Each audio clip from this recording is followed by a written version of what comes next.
so you don't believe in disciplining your kids?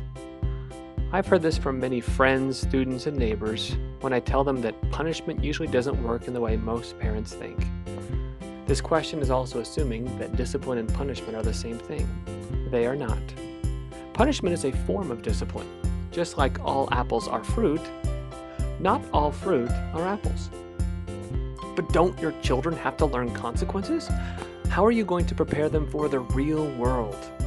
Again, sincere questions, but also coming from a false premise.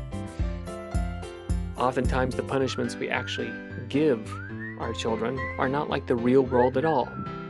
Let me give you an example. Recently on social media, I learned of a story of a child who had allegedly disrespected his teacher. The parents found out about this disrespect, and to punish them, made the child hold books over his head for an incredibly long period of time, repeating over and over, "I won't disrespect my teacher. I won't disrespect my teacher."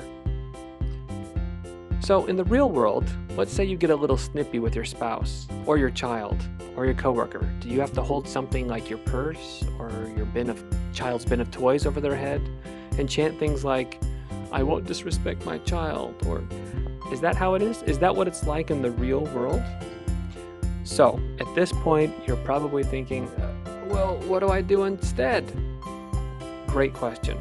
For more on discipline, check out my blog post in the link below.